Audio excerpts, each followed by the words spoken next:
విశాఖపట్నంలో స్టీల్ ప్లాంట్లో జరిగింది తీవ్ర దుర్ఘటన, తీవ్ర విషాదం, అవాంఛనీయమైన ఘటన అది.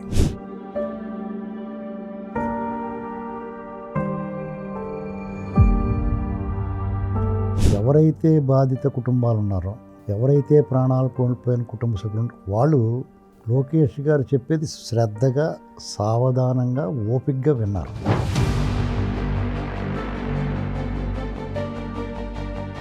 నీ హయాంలో ఎల్జీ పాలిమర్స్ విషవాయువు లీక్ అయిపోయి ఆ ప్రాంతం అంతా గిలగల్లాడిపోయినప్పుడు నువ్వు ₹1 కోటి పరిహారం ప్రకటించావు. వెంటనే ఎయిర్పోర్ట్లో వాళ్ళతో డీల్ మాట్లాడేసుకుని దాని సంగతి మర్చిపోయావు.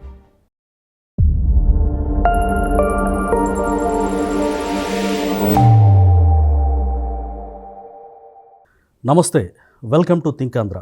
స్టీల్ ప్లాంట్ బాధితుల్ని పరామర్శించడానికి జగన్మోహన్ రెడ్డి గారు వెళ్ళారు. అయితే అంతకుముందే మంత్రి నారా లోకేష్ గారు అలాగే పవన్ కళ్యాణ్ గారు పరామర్శించిన తీరు, జగన్మోహన్ రెడ్డి గారు పరామర్శించిన తీరుని సాక్షిలో చాలా హైలైట్ చేసి రాశారు. అంటే వాళ్ళు కార్మికుల్ని మీ ఇంట్లో వాళ్ళు చనిపోయారా అని లోకేష్ గారు అన్న విషయాన్ని, పవన్ కళ్యాణ్ గారు నాకు అవగాహన లేదని బాధ్యతారాహిత్యాన్ని వాళ్ళు ప్రవర్తించారు. జగన్మోహన్ రెడ్డి గారు కార్మిక నేతల మనసు కానీ కార్మికుల మనసును గెలుచుకున్నారంటూ చాలా హైలైట్ చేసి రాశారు. ఇదే అంశం మీద పూర్తి విశ్లేషణ అందించడానికి మనతో పాటు ఉన్నారు ప్రముఖ రాజకీయ విశ్లేషకులు అడిసిమల శ్రీనివాసరావు గారు. నమస్కారం సార్. నమస్కారం అండి. సార్, దట్ ఈజ్ జగన్ అంటూ సాక్షిలో హైలైట్ వార్త ఒకటి రాశారు.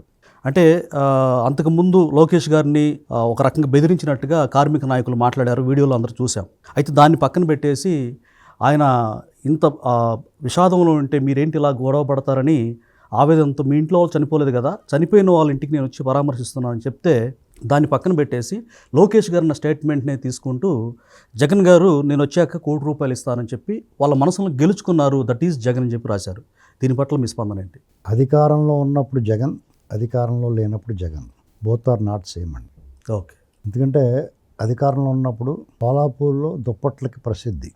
అది వేసవైనా శీతాకాలమైనా షోలాపూర్ దుప్పట్లు, దళసర దుప్పట్లు 2-3 కలిపి కప్పుకొని పడుకుంటాడు అతను అధికారంలో ఉన్నప్పుడు. ఇక్కడ విచిత్రం ఏంటంటే అధికారంలో లేనప్పుడు కూడా పడుకుంటాడు, అప్పుడప్పుడు సేవలు దొరికితే వస్తాడు. ఇది ఆయన అంతే, ఇంకా వేరే వ్యత్యాసం ఏం లేదు, ఆయన దినచర్య అది. అయితే విశాఖపట్నంలో స్టీల్ ప్లాంట్లో జరిగింది తీవ్ర దుర్ఘటన, తీవ్ర విషాదం, అవాంఛనీయమైన ఘటన అది. అక్కడ ప్రభుత్వం తరపున బాధ్యతగా మృతుల కుటుంబాలని, క్షతగాత్రులని పరామర్శించడానికి, వారికి భరోసా ఇవ్వడానికి, వారికి పునరావాసం ఏర్పాటు చేయడానికి, వాళ్ళకి భవిష్యత్తుకు భరోసా కల్పించడానికి లోకేష్ గారు, పవన్ కళ్యాణ్ గారు, పల్లా శ్రీనివాస్ గారు, స్థానిక ఎంపీ భరత్ గారు, ఇంకా ఇతర నాయకులందరూ కూడా వెళ్ళారు కూటమి తరపున. అయితే ఇక్కడ సహజంగానే బాధితులు ఎవరైతే ఉన్నారో ఇటువంటి దుర్ఘటన జరిగినప్పుడు కొంచెం ఆవేదన, ఆక్రోశం, ఆ విషాదం నుంచి వచ్చిన బాధ ఉంటాయి. ఎవరైతే బాధిత కుటుంబాలు ఉన్నారో, ఎవరైతే ప్రాణాలు కోల్పోయిన కుటుంబ సభ్యులు వాళ్ళు లోకేష్ గారు చెప్పేది శ్రద్ధగా, సావధానంగా, ఓపికగా విన్నారు. ఇక్కడ వాళ్ళంత ఓపికగా వినటం వాళ్ళ సంఘ నాయకులు ఎవరైతే ఉన్నారో వాళ్ళకి ఇష్టం లేదు. అంటే వారు జగన్ గారికి సాన్నిహిత్యంగా ఉన్నట్టు ఫోటోలు కూడా బయటకు వచ్చేసారు. వాళ్ళు జగన్మోహన్ రెడ్డికి భావజాలానికి ఆకర్షితులైన మాట వాస్తవం. మొదటి నుంచి కూడా వాళ్ళు అసలు స్టీల్ ప్లాంట్కి విధి విధానాలకి అది చక్కగా నడవడానికే వ్యతిరేకం వాళ్ళు. ఎందుకంటే అక్కడ వాళ్ళు బతకాలంటే ఏదో సమస్య ఉండాలి. సమస్య లేకుండా లేకపోతే అంత బాగా జరిగిపోతుంది అనుకుంటే వాళ్ళకి ఏం పని ఉంటుంది, వాళ్ళని ఎవడు పట్టించుకుంటాడు. కాబట్టి వాళ్ళు పెద్ద రాబందులు, వాళ్ళకి సవాలు కావాలి, సమస్యలు కావాలి. ఇక్కడ స్టీల్ ప్లాంట్ ఆగిపోతుంది అనుకున్నప్పుడు వాళ్ళు సంతోషంగా ఉద్యమాలు నడిపించారు. ఇది ఆగట్లేదని కానీ వాళ్ళ పని లేదు కదా. ఇంకా పైగా దానికి నిధులు కూడా విడుదలవుతున్నట్టు ఇంకా అసలు పని లేకుండా పోతుంది. ఏదో వంకలైన డొంకెట్కి ఏడ్చినట్టు ఏదో పడుతున్నారు. ఇక వాళ్ళు బతుకు తెరువు, అది వాళ్ళు బతకాలి కదా ఏదో రూపంలోనూ. ఇక్కడ అనుకోకుండా దుర్ఘటన జరిగింది. అది ఎవరో కావాలని ఎవరో చేయరండి. ఎందుకంటే అక్కడ ఎవరో ఊహించరు కూడా, ప్రమాదం అంతే, యాక్సిడెంట్లో జరిగింది. ఇంకా దాన్ని అలాంటి ప్రమాదాలు జరగకుండా నివారించుకోవాలి, అప్రమత్తంగా ఉండాలి తప్ప జరిగిపోయిన తర్వాత నష్టపోయిన వాళ్ళకి ఆ నష్టాన్ని భర్తీ చేయడానికి ఏదో ప్రయత్నం చేస్తారు తప్ప పూర్తిగా భర్తీ చేయడం జరగదు. పోయిన వాళ్ళు ఎవడో తీసుకురాలేడు. దానికి తగ్గట్టుగా వారికి సహాయం అందించడం, వాళ్ళ కుటుంబంలో ఉద్యోగం ఇవ్వటం, తగిన పరిహారం చెల్లించడం, అది కూడా ఘనంగా ఉంటే, భారీగా ఉంటే కొంతలో కొంత తృప్తి. మీకు ఒక విచిత్రమైన విషయం చెప్పమంటారా?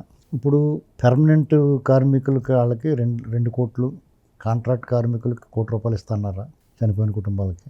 అది ఆ కుటుంబాలకి ఉపశమనం ఎంత కలిగిస్తుందో చాలామందికి ఏడుపు వస్తుందండి వాళ్ళకి. వాళ్ళని చూసి ఏడుస్తారు. ఇంత డబ్బు వచ్చేస్తుంది వాళ్ళకి. పోయినోడి గురించి పట్టించుకోరు. ఆ కుటుంబానికి జరిగిన లాస్ గురించి మాట్లాడరు. వాళ్ళకి ఎంత బెనిఫిట్ అయిపోయింది దాని గురించి. ఇది ఒక మానవ మనస్తత్వం విచిత్రమైందండి. ఇది ఒక రకమైన ఏడుపు. ₹1,00,00,000 ఇచ్చేస్తున్నారు వాడికి. అది లోపల ఎవడో బయటికి చెప్పడు. అది పోయిన ప్రాణాలు రావు కదా. లై డిటెక్టర్ పెడితే ప్రతి ఊడి మనసులో అదే ఏడుపు ఉంటుంది. ఆ కార్మిక సంఘ నాయకులు కూడా ఉంటుంది. మమ్మల్ని సంప్రదించి మా చేతిలో పెట్టేస్తే మేము సగం దొబ్బేసి సగం ఇద్దాం అనుకుని ఉంటుంది వాళ్ళకి మనసు. నిజంగా ఎస్, మానవ నైజం అంతే ఉంటుంది. ప్రభుత్వమే కదా, ఏ ప్రభుత్వం కూడా అలా అప్పచెప్పరు. అయితే లోకేష్ గారు వచ్చినప్పుడు పవన్ కళ్యాణ్ గారిని కానీ ఆ సంఘ నాయకులు మాట్లాడిన తీరు ఎలా ఉందో చూడండి. ఎవరైనా కార్మిక నాయకులు ఏం చేయాలంటే కార్మికులకు న్యాయం జరిగే వరకు నిలబడాలి. ఒకవేళ ప్రభుత్వం న్యాయం చేస్తుందో లేదో కూడా చూడాలి. న్యాయం జరిగినప్పుడు ఖచ్చితంగా పోరాడాలి. వాళ్ళు చేయడానికి వచ్చారు, వాళ్ళు ఏం చేస్తారో కూడా వినకుండా వీళ్ళే మీద ఎగబడి అసలు బాధ్యత ఆడదు కదా. అక్కడ ఎవరైతే ప్లాంట్లో పనిచేస్తున్నారో నిర్వహిస్తున్నారో అక్కడ ఎవరైతే మేనేజ్మెంట్ ఉన్నారో వాళ్ళు బాధ్యతగా తప్పని వాళ్ళు ముట్టి కింద పట్టుకుని ప్రభుత్వం నుంచి మీకు ఏదైనా చేయడానికి వచ్చిన వాళ్ళ మీద పడడం ఏంటండి. పైగా ఆ 11,000 కోట్లు వచ్చినాయి, అది వచ్చింది కాబట్టి అది జరిగింది అంటున్నారు కొంతమంది. చెప్పు తీసి కొట్టాలండి అలాంటి వాళ్ళని. అసలు బహిరంగంగా ఒక మంత్రి గారితో ఆ విధంగా మాట్లాడవచ్చా? స్వేచ్ఛగా జనం వస్తున్నారు. చాలామంది ఏమంటారంటే జగన్మోహన్ రెడ్డి హయాంలో నోరు ఇప్పట్లేదు ఎవడని, ఇప్పుడు నోరు ఇప్పుతున్నారంటారు. అతను నోరు ఇప్పనివ్వలేదు, స్వేచ్ఛగా వదిలేశారు. ఇక్కడ ఇలా మాట్లాడుతున్నారంటేనే స్వేచ్ఛ స్వాతంత్ర్యాలతో నీకున్న ప్రాథమిక హక్కును వినియోగించుకుంటున్నావు. ప్రజాస్వామ్యం కరెక్ట్గా రూల్ అవుతుంది. మీకు దీన్ని మించిన స్వేచ్ఛ ప్రజాస్వామ్యయుత పరిపాలన అనేటువంటిది ఇంక వేరే గీటురాయి కావాలా? దానికి ఏమన్నా అర్థం కావాలా? నువ్వు మాట్లాడగలుగుతున్నావు నీ బొంగురు గొంతు తీసుకుని. ఒక మంత్రిని ఒక సామాన్య మనిషి వచ్చి మనిషి మాట్లాడగలుగుతున్నాడు. That is the beauty of democracy. So ప్రజాస్వామ్యం యొక్క సౌందర్యం, అంత విషాదం జరిగినప్పుడు కూడా సౌందర్యం వికసించింది. లోకేష్ గారు ఏం తప్పు మాట్లాడాడు? ఆయన కలవటానికి వచ్చింది మృతుల కుటుంబాలనే. వాళ్ళే మాట్లాడాలి. ఎల్లయ్య పుల్లయ్య తెయ్యమంటే వచ్చేసి మాట్లాడితే మీ ఇంట్లో ఏమన్నా పోయారో నువ్వు ఎంత మాట్లాడుతున్నావు కూర్చో అన్నాడు. కరెక్ట్ సార్, ఆయన అట్లా అలా అనాలి. ఆయన అలాగ అనలేదు. మీ ఇంట్లో ఎవరో పోలేదు కదా బాబు, నువ్వు ఎందుకు మాట్లాడుతున్నావు అన్నాడు. చాలా మర్యాద. నేనైతే వీళ్ళతో మాట్లాడుతాను నువ్వేటి అంటాను. నేనైతే అక్కడ ఇంపార్టెంట్ ఎవరు? మృతుల కుటుంబాలు, చనిపోయిన వాళ్ళ కుటుంబాలు, వాళ్ళు ఎంత బాధలో ఉన్నారు వాళ్ళకి బాధ మాట్లాడుతుంటే ధైర్యం చెప్తున్నారు చక్కగా. డిస్టర్బెన్స్ ఏంటి నువ్వు మధ్యలో బార్బర్ కత్తిలాగా ఎదిరిగేస్తారు కదా అలాగా. కాబట్టి ఆయన మాటలో నేనేం తప్పు కనిపించలేదు. వీళ్ళ కళ్ళకన్నీ అలాగే నెట్టుగా కనపడతాయి. అసలు ఎవరికి తప్పు అనిపించలేదు సార్. పవన్ కళ్యాణ్ గారు అవగాహన లేదని ఉన్నారు. పవన్ కళ్యాణ్ గారికి అవగాహన లేదని ఆయన చెప్పడం ఆయన ఔదార్యం, ఆయన గొప్పతనంగా ఒప్పుకోవాలి మీరు. ఎందుకంటే బ్లాస్ట్ ఫర్నీసు లేకపోతే ఆ ఉక్కు ద్రావకం ఏదైతే మరిగిన ద్రావకం అనేటువంటిది ఎలా మరుగుద్ది ఏంటి ఆయనకి ఏం తెలుస్తుంది? దాని గురించి ఆయనకి ఏం అవగాహన, ఎలా జరిగింది ఆయన ఏం చెప్పగలుగుతాడు? ప్రమాదం జరిగింది, హుటాహుటిని వచ్చాడు, మీతో పాటు ఆయన తెలుసుకుంటున్నాడు. అక్కడ మీరు అప్పుడు ఆయన 100 ప్రశ్నలు వేస్తుంటే ఏ సెంటిగ్రేడ్ దగ్గర మరుగుద్ది ఇలాంటి లెక్కలని బాయిలింగ్ పాయింట్ల గురించి మాట్లాడుతుంటే నాకు అవగాహన లేదే, నేను తెలుసుకుంటానికి వచ్చాను, చాలా మర్యాదగా పద్ధతిగా చెప్పాడు. దాన్ని మెచ్చుకోవడం మానేసి మీరు దాన్ని ట్రోల్ చేయడం అది పెద్ద విషయం కాదండి. ఎవడ పట్టించుకోవడం. అన్నిటికన్నా విచిత్రము చాలా వింత ఏంటంటే జగన్మోహన్ రెడ్డి వచ్చి ఈ ప్రభుత్వం పరిహారం ఇవ్వకపోతే నేను ఇస్తానంటాం. తల్లికి కూడు పెట్టినవాడు ఊరికి ఉపకారం చేస్తాడని ఒక సామెత ఉంది. నీ హయాంలో ఎల్జీ పాలిమర్స్ విషవాయువు లీక్ అయిపోయి ఆ ప్రాంతం అంతా గిలగల్లాడిపోయినప్పుడు నువ్వు ₹1,00,00,000 పరిహారం ప్రకటించావు. వెంటనే ఎయిర్పోర్ట్లో వాళ్ళతో డీల్ మాట్లాడేసుకుని దాని సంగతి మర్చిపోయావు. వాళ్ళ మీద చర్యలు తీసుకుంటూ మానేసావు. ఇక నేను ఎందుకు నమ్మాలి? ఆయన మనస్సుని గెలుచుకున్నారు, కార్మిక నాయకుల మనస్సుని గెలుచుకున్నాడు అంటున్నారు. అలాగే ఈయన ఇల్లు అంత రాద్ధాంతం చేసినప్పటికి కూడా సీఎం నినాదాలు చేయించుకొని కనీసం ₹1,00,000 కూడా వాళ్ళకి పరిహారం ఇవ్వలేదు.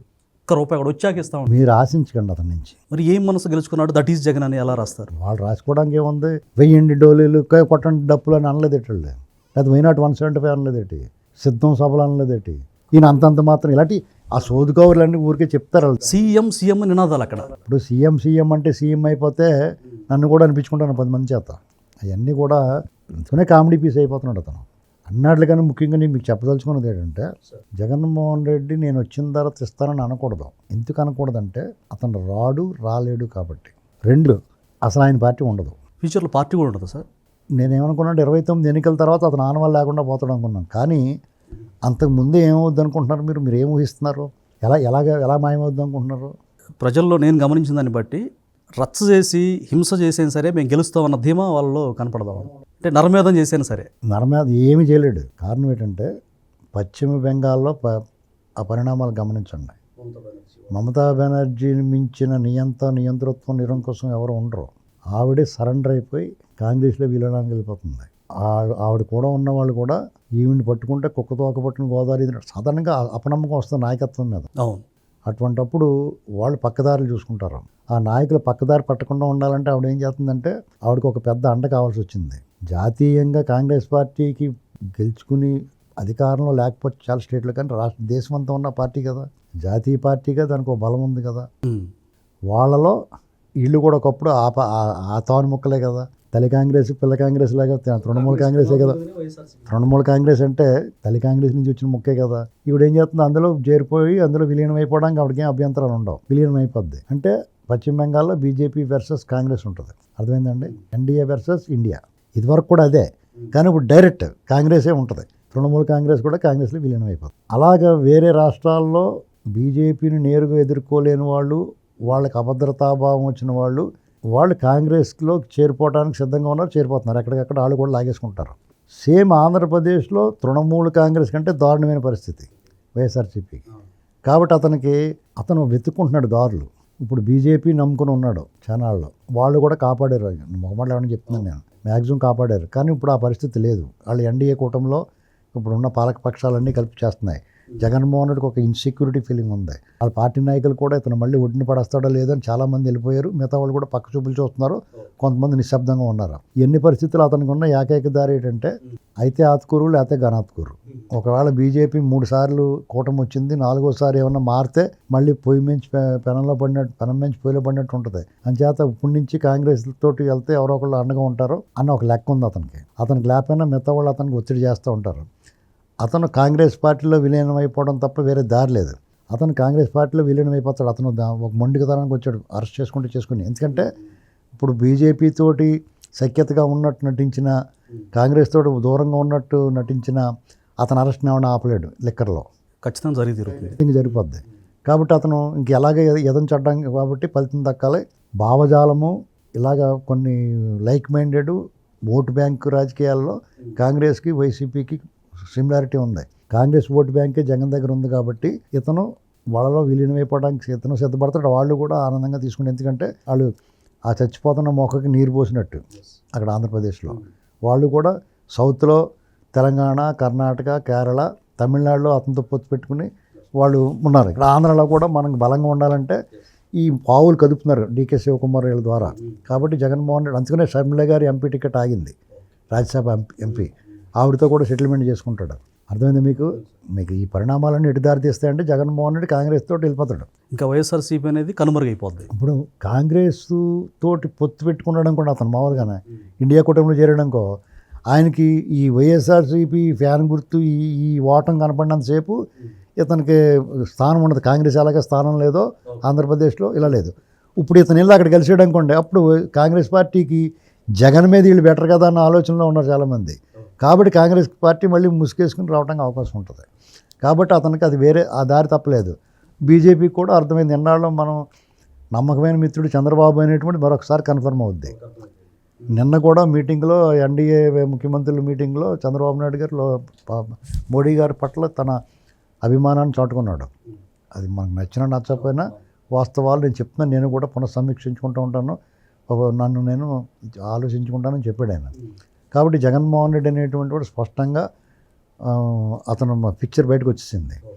కాబట్టి ఇతను ₹1 ఇస్తాను, 2 కోట్లు ఇస్తాను వచ్చిన తర్వాత అతను ఇష్టమే ఉండదు ఇంక జాతీయ పార్టీ అయిన తర్వాత. పైగా ఇతనే ఒకవేళ కాంగ్రెస్ పార్టీ నిజంగా ఒకవేళ ఎప్పుడైనా ఛాన్స్ వచ్చినా ఇతని చేతిలో ఏమి ఉండదు. ఆంధ్రప్రదేశ్లో అధికారం అనేటువంటి ఇతను కాంగ్రెస్లో చేరినా రాదు, చేరకపోయినా రాదు. చేరితే ఒకవేళ కాంగ్రెస్ పార్టీలో చేరితే కాంగ్రెస్ పార్టీ బలమైన ప్రతిపక్షంగా ఉంటే పార్టీగా అండగా ఉంటుంది తప్ప అతనికి ఇప్పుడు ఏకాకి అయిపోయాడు. ఓడగొట్టిన మంచం కూడా అయిపోయాడు. అటు ఎన్డీఏ కూటమితో లేడు, ఇండియా కూటమితో లేడు. అధికారికంగా రొంకు చేస్తున్నాడు. ఆ రొంకు అన్నట్లు సాగదు. రొంకు వ్యవహారం అనైతిక బంధాలు ఏమిటో బహిరంగ ప్రదేశాల్లో పీటల మీద కూర్చొని పూజ చేయడానికి ఉండదు, వేడుకలు కట్ట హాజరవడానికి ఉండదు. కాబట్టి ఈ రొంకు వద్దనుకుని ఎవరో ఒకరితోటి డైరెక్ట్గా బంధం ఏర్పరచుకోవాలి. బీజేపీతో కుదరదు. అతనికి మిగిలిన దారి కాంగ్రెస్లో చేరిపోతున్నాడు. అతను విలీనం అయిపోతుంది. ఇది మార్క్ మై వర్డ్స్, ఇది జరుగుద్దో చూసుకోండి. కాబట్టి అతను 1 కోటి ఇస్తాను, 2 కోట్లు ఇస్తాను, నేను వచ్చేదాకా తూర్పు తిరిగి దండం పెట్టండి, ఇలాంటి మాటలు మాట్లాడకూడదు. Thank you sir.